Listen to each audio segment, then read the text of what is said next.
Hello दोस्तों, आज की कहानी का नाम है आधार। इसे लिखा है मुंशी प्रेमचंद जी ने।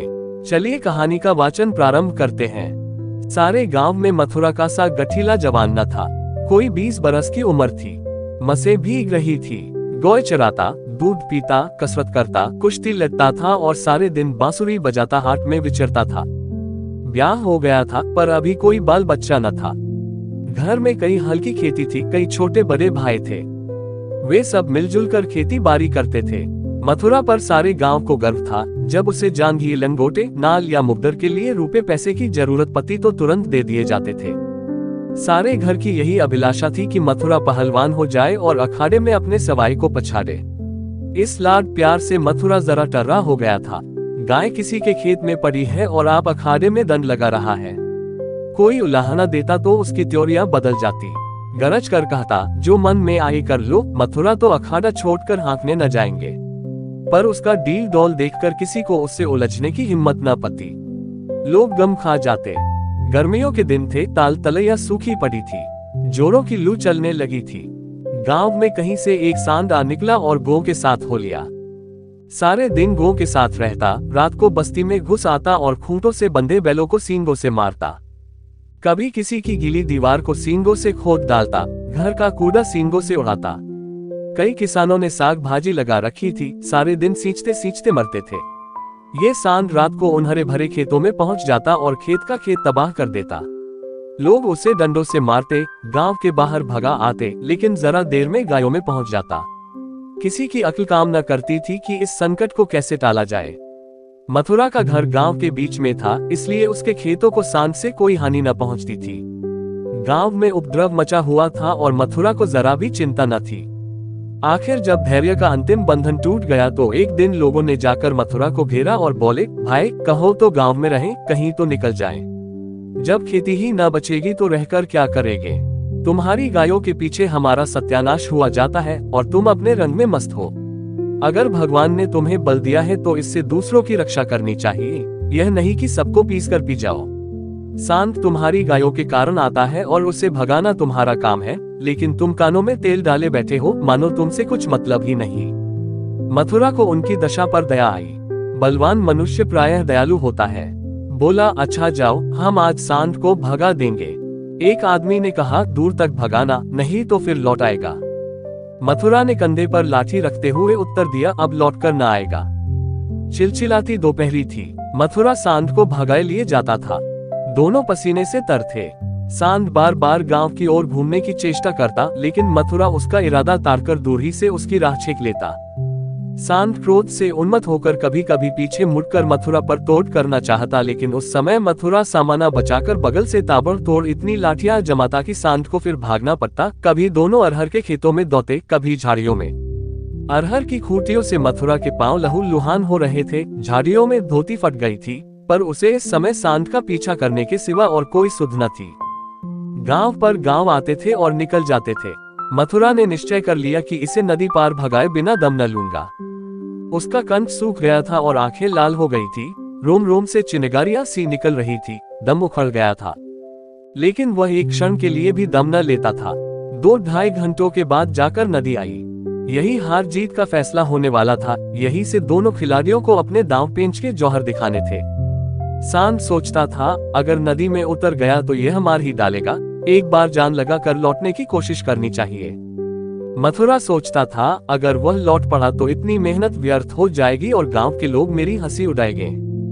दोनों अपने अपने घात में थे।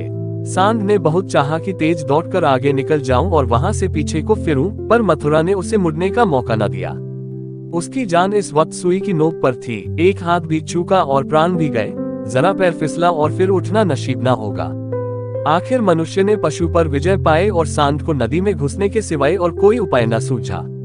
मथुरा भी उसके पीछे नदी में बैठ गया और इतने डंडे लगाए कि उसकी लाठी टूट गई। अब मथुरा को जोरों से प्यास लगी। उसने नदी में मुंह लगा दिया और इस तरह हौंक हौंक कर पीने लगा मानो सारी नदी पी जाएगा। उसे अपने जीवन में कभी पानी इतना अच्छा न लगा था और न कभी उसने इतना पानी पिया था।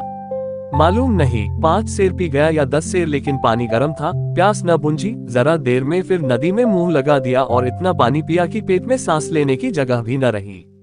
तब गीली धोती कंधे पर डालकर घर की ओर चल दिया। लेकिन 10 की 5 पग चला होगा कि पेट में मीठा मीठा दर्द होने लगा। उसने सोचा, दौड़कर पानी पीने से ऐसा दर्द अक्सर हो जाता है, जरा देर में दूर हो जाएगा। लेकिन दर्द बने लगा और मथुरा का आगे जाना कठिन हो गया। वह एक पेड़ के नीचे बैठ गया और दर्द से बेचैन होकर जमीन पर लौटने लगा। कभी पेट को दबाता, कभी खड़ा हो जाता, कभी बैठ जाता, पर दर्द बढ़ता ही जाता था।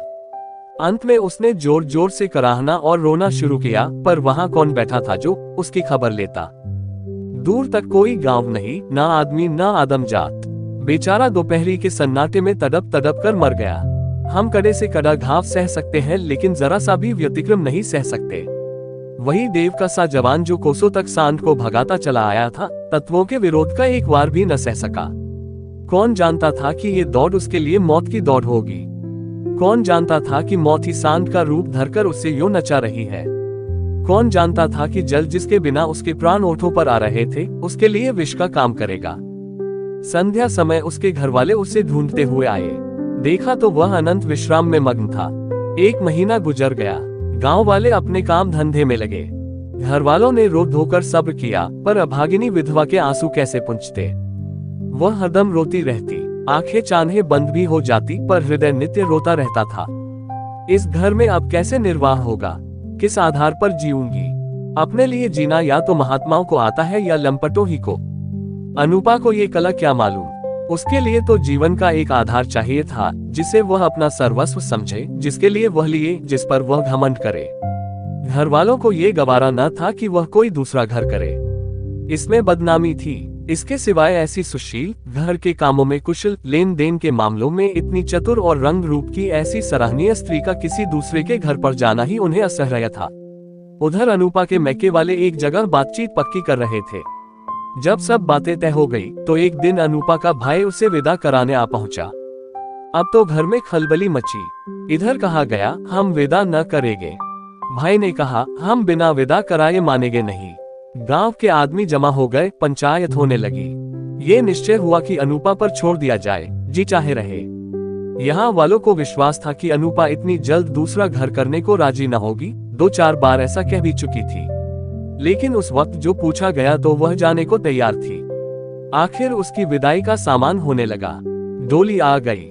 गांव भर की स्त्रियां उससे देखने आईं। अनूपा उठकर अपनी सास के पैरों में गिर पड़ी और हाथ जोड़कर बोली, अम्मा, कहा सुना माफ करना। जी में तो था कि इसी घर में पड़ी रहूं, पर भगवान को मंजूर नहीं है।